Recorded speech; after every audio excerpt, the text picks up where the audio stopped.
السلام عليكم ورحمة الله وبركاته. ازيكم حبايب قلبي؟ عاملين ايه؟ يا رب تكونوا بألف خير. النهاردة ان شاء الله يا بنات هنعمل مع بعض طريقة عمل الفطير. انا كنت عاملاه قبل كده معاكم على القناة فيديوهين، في طريقة وفي طريقة. فطبعا اللي حابب يعرف الطريقتين يرجع للفيديوهات بتاعتي ويشوف، واللي الطريقة اللي تعجبه وتريحه يعمل بيها بقى ويشتغل بيها. تمام. النهارده بقى انا نزلت اوكازيون فلقيت الدقيق ده عليه عرض حلو قوي ب 16 جنيه اهو. لمتنا. انا صراحة بحب اعمل الفطير باللي هو دقيق الاهرام، بس ده بردك متعدد الاستخدامات وكده، فقلت ايه اجربه وكده. يلا بينا نعمل فطير. معايا 2 كيلو من الدقيق، هعمل بيهم 3 فطاير. 3 فطاير بقى محملين، يعني محملين صح يعني. حابة تعملي كيلو ماشي، حابة تعملي اكتر ماشي براحتك، حابة تعمليه صغير تمام، حابة تعمليه كبير بردك زي كده ماشي. هنسمي الله كده ونجيب الطبق اللي بعجن فيه. تمام. وننزل بكمية من المية بتاع حوالي كوبايتين مية، كوبايتين مية. تمام. ما تكتريش اكتر من كده. طبعا دي مش السوائل اللي احنا هناخدها كلها، احنا لسه هناخد سوائل بس. زي ما انا قلت لكم في كذا فيديو للمعجنات، ما ننزلش اللهم صل على النبي، ما ننزلش بالسوائل مرة واحدة. ليه؟ لان كل دقيق بيختلف عن التاني. تمام كده؟ تمام. وهو الفطير بتاعنا عبارة عن دقيق، ميه، ملح، سكر، بس دقيق، ميه، ملح، سكر، زي ما احنا هنشوف دلوقتي. يلا بينا. سمي الله كده بقى. نزلنا بالكوبايتين الميه، هننزل بحوالي معلقه على كفه ايدينا اهو، شغل عادي جدا، بمعلقه ملح. تمام كده. وننزل بمعلقه من السكر. ثواني.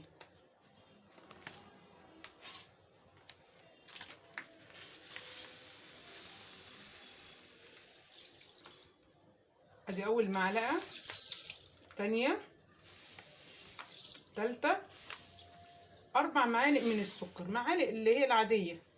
تمام كده حبايبي؟ تمام. ندوب الكلام ده كله كويس جدا عشان حبيبات السكر ما تقطعليش العجين بتاعي. لازما السكر يدوب كويس، وبعدين نبتدي ننزل بالدقيق.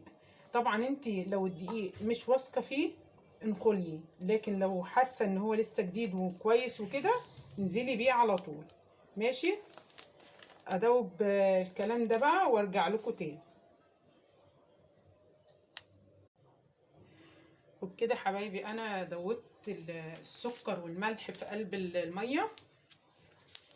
سمي الله بقى ونفتح كده. بسم الله. اوعوا تنسوا بقى تحطوا اللايك. سمي الله كده وننزل بالدقيق بتاعنا. ربنا يا رب يصلح ما بين ايديكم، وبجد الله يعين كل واحد على اللي هو فيه من الغلا. فانا لقيت ده الدقيق بره عند العطارين ب 18 وب 20، فصراحه ده عرض كويس يعني. النهارده بس تقريبا يوم الخميس، انا بصوره النهارده.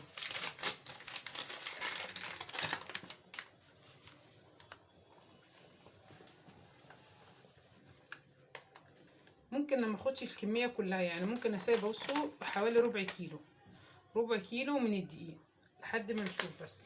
ماشي. يلا نسمي الله كده ونشمر ايدينا ونقول بسم الله. بسم الله الرحمن الرحيم. ونلم بقى ايه الدقيق بتاعنا كده. دي هو الفكرة كلها ان هو بس ايه بياخد معاكي وقت في العجن، عشان كل ما تخدميه كويس كل ما يديكي لقمة كويسة. هنيجي بقى عند نقول بديل الزبدة والسمنة وكده. ينفع يا عفاف نحط زيت؟ هقولك ينفع، بس بالنسبه لان انت بتعملي اللقمه دي في بيتك فمش هينفع، يعني لازم تطعمي اللقمه. اللقمه بتبقى طعمها حلو لما بتحط لها زبده، بتحط لها سمنه، مش لازم سمنه بلدي، يعني السمنه العاديه بتاعتك. تمام. بس الزيت يعني هو بينفع، بس هيبقى هينشف لك الفطير بتاعك، مش هيخليه يعني الطراوه اللي انت بتشوفيها. ماشي. زي ما انتم شايفين كده، بص انا لميت العجينه اهو، شرب الميه كله. هننزل بشويه تدريجي كده، مش مره واحده، عشان خاطر ايه ما تحتاجيش تحطي دقيق تاني. وحتى لو نزلتي بالميه بتاعتك كلها، يعني نزلت بكميه ميه زياده، زودي دقيق. زودي دقيق بس مش كتير، يعني زودي دقيق ما تقلقيش، لان هو ده ملوش مقدار معين. ملوش ايه مقدار معين. زودتي ميه تزودي دقيق، زودتي دقيق تزودي ميه، عادي جدا. لمي بقى الدقيق بتاعنا وارجع لكم تاني. طبعا زي ما انتم شايفين انا لميتها اهي. ننزل بيها بقى شويه هنا نعجنها. انا طبعا ماسحه الرخامه بتاعتي كويس جدا قبل ما ابتدي اي حاجه. ننزل بيها هنا نخدمها كويس جدا، وبعد كده ايه نسيبها ترتاح حوالي 10 دقايق. حوالي قد ايه 10 دقايق قبل ما تشتغلي فيها وتقطعيها وتسيبيها ترتاح تاني. تمام كده. اوعي تستعجلي على الفطير بالذات عشان خاطر يديكي نتيجه كويسه. ماشي يا حبايبي. ماشي. نلمها بقى ونعجنها. تفضلي تخدمي فيها كده. شايفين على الرخامه بتاعتك طبعا تمسحيها كويس قوي. تفضلي طبعا انا ايدي الاتنين نضاف اهم زي الفل. نفضل نلم فيها كده لحد ما تدينا نتيجه حلوه قوي وتنعم معانا العجينه بتاعتنا. نجيب شمال يمين. تمام. العجينه طريه مش محتاجه اي ميه تاني. تمام كده. تمام. هي خدت معانا حوالي 4 كوبايات الا ربع، وبرضك على حسب الدقيق بتاعك. تمام. على حسب الدقيق بتاعك. المها بقى وارجع لكم تاني اوريكم النتيجه في الاخر عامله ازاي. زي ما انتم شايفين كده انا خدمتها كويس قوي اهي. شايفين بسم الله ما شاء الله حلوه قوي، طريه جميله جدا. هسيبها بقى ترتاح حوالي 10 دقايق ونرجع نشوف هنعمل فيها ايه تاني. وبكده ارتاحت معانا العجينه بتاعتنا حوالي 10 دقايق. تمام. ننزل بشويه من الزيت. شويه من الزيت. شايفين الزيت زيت نضيف كده عشان خاطر يدي الطعم اللقمه بتاعتك طعم حلو. المهم هنحط تنسيمه كده بسيطه من الدقيق من الزيت، معلش حاجه بسيطه كده عشان العجين بتاعك ميلزقش منك. تمام. ونبتدي نقطع العجين ونريحه تاني بعد ما نقطعه. يلا بقى بينا نعوص ايدينا كده من الزيت ونبتدي نقطع اللي هي الارضيه بتاعه الفطيره. نقطعها كبيره شويه بس التنسيمه بسيطه من الزيت، ما تكتريش يعني. تمام. لقمه حلوه كده. دي هتبقى الارضيه بتاعه الايه بتاعه الفطيره. ونركن كده نقطع ونركن. احنا هنعمل ان شاء الله 3 فطاير، يبقى احنا عايزين 3 لقم كبيره للايه للفطير بتاعنا. زي ما انتم شايفين كده اهي. شايفين العجينه ناعمه ازاي وجميله.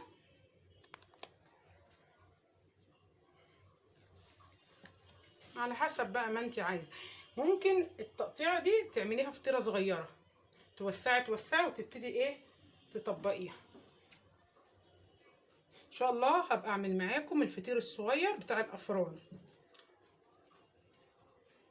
شايفين اهي. نبتدي بقى نقطع اللقم الصغيره. احنا عايزين نعمل مثلا كل فطيره حوالي مثلا 15 لقمه اهي. بس دي اصغر، عايزه تصغري عن كده تمام اهي. كل ما تصغري وترجعي. ده الصغير بقى. ماشي. بعد ما نخلص كل ده ندي تنسيمة زيت على الوش بردك، على وش العجين بتاعنا، عشان العجين وشه ما يقشفش منك، وتسيبيه يرتاح كويس عشان ما تيجي تفرديه ما يتعبكيش. تمام كده. تمام. اخلص وارجع لكم.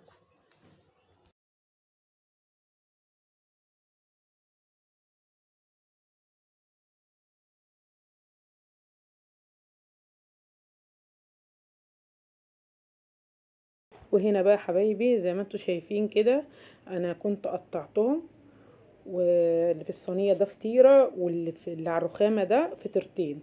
تمام كده. تمام. يلا بينا بقى نفرد الفطير بتاعنا.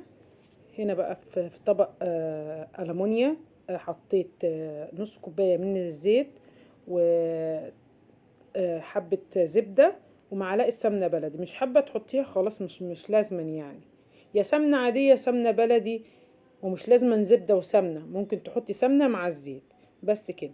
وسيحناهم دقيقه، خليت الزيت يسخن على النار، وبعد كده رميت فيها الزبده ومعلقه السمنه البلدي بس، ولا اكتر من كده.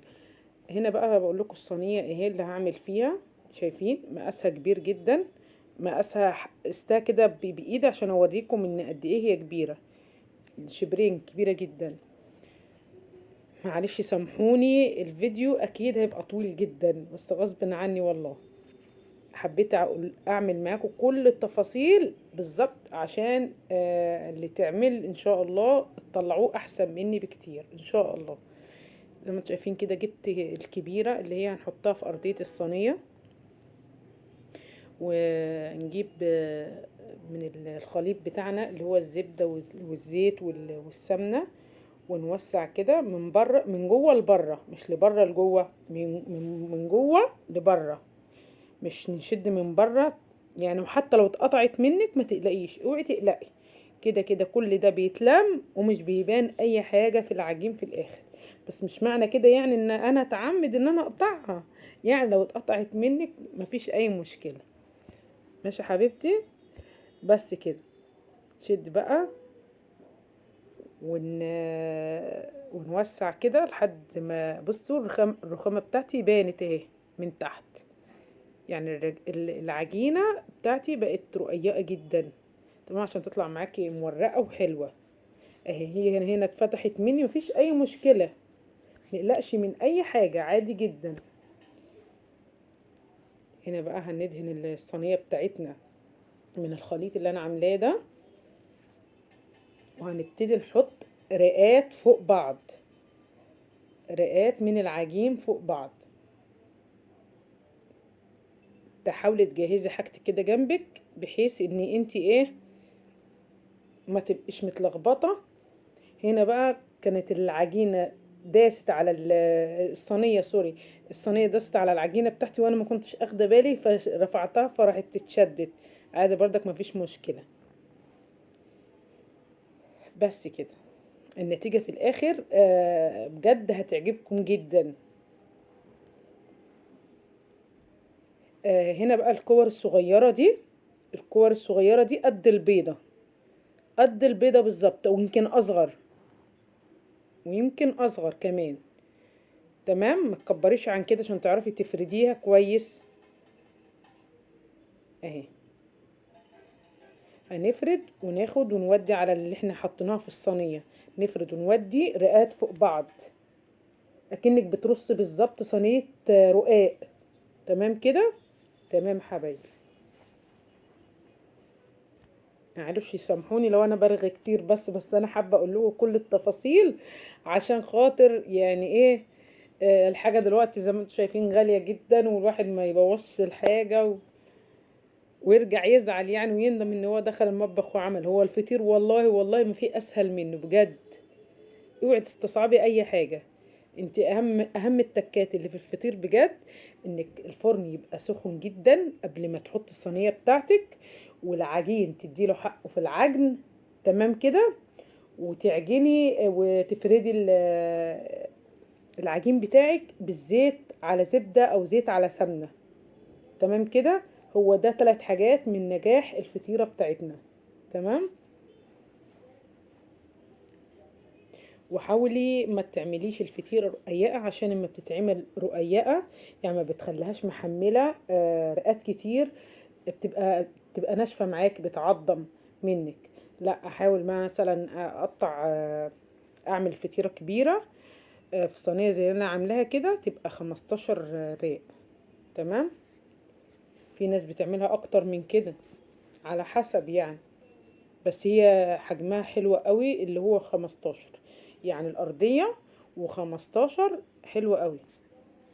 بصي هنلمها ازاي، نجيب من الجنب من تحت خالص، نجيب من الجنب ده، جنب ده للجنب ده، ونعملها زي الكرة كده ونروح قلبينها. شايفين؟ ايوه كده. نروح لمها بقى ومكوراها، بس كده. مفيش اسهل من كده تاني.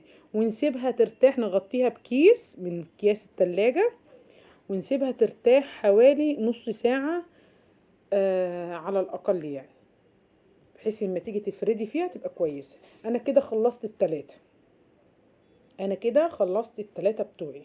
طبعا عشان ما اطولش الفيديو عليكم أكتر من كده، ولو وصلتوا لحد هنا معايا في الفيديو، اوعي تنسي تحط اللايك. نفرد بقى. كل ما بتسيبيها ترتاح معاكي كل ما بتتفرد معاكي بكل سهولة. سيبيها نص ساعة بعد التشكيل اللي انت بتعمليه فيها ده، بتتفرد معاكي بكل سهولة. بصوا بقى، انا ولا بحط على الوش قشطة بلدي ولا الكلام ده كله، احنا عاملينه فطير يعتبر على قد الايد، يعني هو فعلا على قد الايد. السمنة في البيت والزيت في البيت، يعني مش جايبين حاجة من بره. تمام. يعني ولا هقولك روحي اشتري قشطة ولا الكلام ده كله. بس كده. وايه، مشغلة الفرن على نار عالية جدا. تمام. فوق وتحت. اول ما بدخل الفطيرة بتاعتي بروح قافلة ايه الشواية من فوق. بس كده. شوفوا الفطيرة قبة وحلوة ازاي، جميلة جدا. ايه رأيكم بقى؟ ايه رأيكم الجمال ده؟ استاهل قد ايه لايكات؟ جد حلوة قوي، وكان طعمه تحفة. انا ما قدرتش، وكان على طول يعني. يعني ما صبرتش ان يقعد مثلا اقعده لحد ما العيال تيجي وكده لا، اكلت على طول. صراحة. شايفين؟ هنخرجه بقى من الفرن كده ونحطهم على بعض عشان الفطير بتاعك يعرق وما يبقاش ايه الطبقة بتاعتك ناشفة. هنحط هنا بقى عسل، وجايبة جبنة دي جبنة قريش بتتباع في السوبر ماركت. تمام. وبالفلفل كده، ولو انت عندك جبنة قريش ممكن تعمليها بزيت الزيتون والفلفل وكده. ألف هنا حبايبي.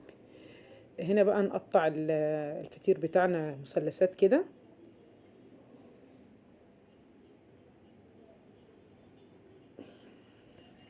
يا رب الفيديو النهاردة يكون عجبكم، وكنت خفيفة على قلوبكم يا رب. و... ولو حابين اعمل لكم اي حاجة ممكن تكتبوا لي كومنت، وانا تحت امركم. ومع السلامة، واشوفكم ان شاء الله في فيديو جديد. والسلام عليكم ورحمة الله وبركاته. مع الف سلامة. باي باي.